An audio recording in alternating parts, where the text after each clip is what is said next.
చాలా మంచి పాయింట్ తీసుకొచ్చారు. అన్నా క్యాంటీన్ రెట్టింపు సంక్షేమం ఇస్తున్నామంటూ టీడీపీ రిలీజ్ చేసినటువంటి, ప్రభుత్వం రిలీజ్ చేసినటువంటి ఒక డేటాలో చాలా ఇదేమో నవ్వితే మళ్ళీ ఏమైనా ప్రాబ్లం అవుతుంది. అన్ని 5-6 కోట్ల మంది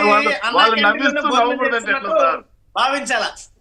ఈ రాష్ట్రంలో ఉన్నటువంటి ప్రజానికం అందరూ కూడా అన్నా క్యాంటీన్ లోనే 3 పూటల భోజనం చేస్తున్నట్లు ఈ కూటమి ప్రభుత్వం నిర్ధారణ చేసింది.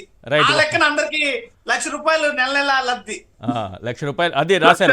అన్నా క్యాంటీన్ జగన్ హయాంలో 0, చంద్రబాబు కూటమి ఏడాది పాలనలో ₹1,29,600 ప్రతి కుటుంబానికి లబ్ధి చేకూరింది అన్నా క్యాంటీన్ వల్ల. మీ ముగ్గురిలో ₹1,29,600 ఎవరికైనా లబ్ధి చేకూరిందా? నేనైతే హైదరాబాద్లో ఉన్నాను కాబట్టి ఓకే, పక్కన పెడదాం. మీరు ఆంధ్రప్రదేశ్లోనే ఉన్నారు కదా, ఎవరికైనా లబ్ధి చేకూరింది. ఎందుకంటున్నానంటే అక్కడ భోజనం చేసేవాళ్ళు ఉన్నారు. నాకు తెలిసి అన్నా క్యాంటీన్లు 220 వరకు ఉన్నాయని నేను అనుకుంటున్నా. 220 అన్నా క్యాంటీన్లు ఉంటే అంటే నియోజకవర్గానికి ఒకటి, ఆల్మోస్ట్ దగ్గర 175 ఉంటే ఇవి 220 వరకు ఉన్నాయి. అంటే నియోజకవర్గానికి 2 కూడా లేవు. అలాంటిది అక్కడ ఎంత 200 మంది తింటారు ఒక రోజుకి, అంతేనా? వీళ్ళు చెప్పింది మనిషికి ₹15, బయట భోజనం టిఫిన్ చేస్తే ₹150, రోజు లబ్ధి ₹135, 20 రోజులు వేసుకున్న ₹2,700, 12 నెలలకి ₹3,400 లబ్ధి, కుటుంబంలో 4 ఉంటే ₹1,29,600 లబ్ధి చేకూరుతుందని ఒక డేటా రిలీజ్ చేశారంటే అసలు 10,000 మంది కూడా తినరు. 1,60,000 కుటుంబాలు ఉంటే 10,000 కుటుంబాలు కూడా వాళ్ళు ఇచ్చిన డేటా ప్రకారమే అక్కడ ఈ లబ్ధి పొందే అవకాశం లేదు. కానీ రాష్ట్రంలో ఉండే కుటుంబాలన్నీ 1,29,600 అంట లబ్ధి. శేఖర్ రెడ్డి గారు, బానే ఉందా ఈ లబ్ధి కుటుంబాలన్నిటికీ? ఎన్ని కుటుంబాలు లబ్ధి పొందుంటాయి సార్? చంద్రబాబు నాయుడు గారు ఎల్లో మీడియా అనుకుంటే మన రాష్ట్రంలోనే కాకుండా పక్క రాష్ట్రంలో కుటుంబాలు కూడా లబ్ధి పొందుతాయి సార్. వాళ్ళందరూ దేశవ్యాప్తంగా చంద్రబాబు నాయుడు గారే పెంచుతా ఉంటారు సార్. ఓకే సార్, సిగ్గుండాలి సార్. అన్నా క్యాంటీన్లు ఎన్ని ఉన్నాయండి రాష్ట్రంలో? ఎన్ని ఉన్నాయి అన్నా క్యాంటీన్లు అది చెప్పండి ఫస్ట్. సార్ 220 ఉన్నాయి సార్. నియోజకవర్గానికి ఒకటి ఉంది. నియోజకవర్గం మొత్తం మీరు రోజు ఆడే తిని వస్తారండి సార్. 3 పూటలు, అది కూడా 3 పూటలు అని రాశారు. 3 పూటల నియోజకవర్గం కుటుంబం మొత్తం అని రాశారు. కుటుంబంలో 4 ఉంటారంట, 4 తిన్నారంట. అట్లాగే ఉంది సార్. ఏం చేస్తాం, వాళ్ళ రాతలు, ఆ దౌర్భాగ్యపు రాతలు చూస్తే నవ్వు వస్తుంది. నవ్వితే అరెస్ట్ చేస్తామంటారు. ఏం చేయాలి మేము ఇంకా?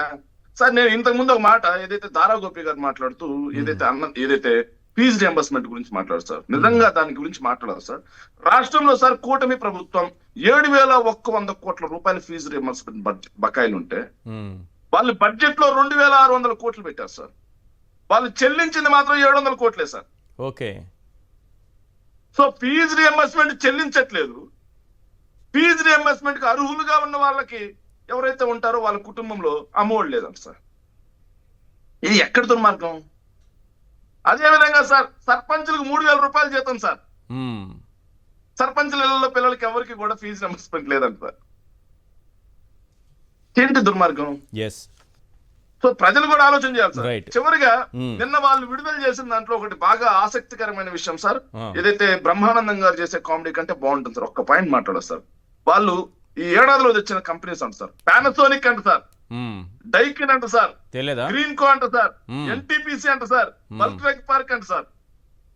ఇవన్నీ వచ్చేసారంటే ఇంకెంతకు మించిన నిస్సిగ్గు రాజకీయం ఎవరు చేస్తారు? డైకిన్ పానాసోనిక్ శ్రీ సిటీలో వైఎస్ఆర్సీపీ హయాంలోనే సంతకాలు జరిగి, వైఎస్ఆర్సీపీ హయాంలోనే భూమి పూజ జరిగి, వైఎస్ఆర్సీపీ హయాంలోనే ఉత్పత్తి కూడా ప్రారంభించారు సార్. దాన్ని ఇప్పుడు మేము తెచ్చామని వాళ్ళు వేసుకుంటున్నారు.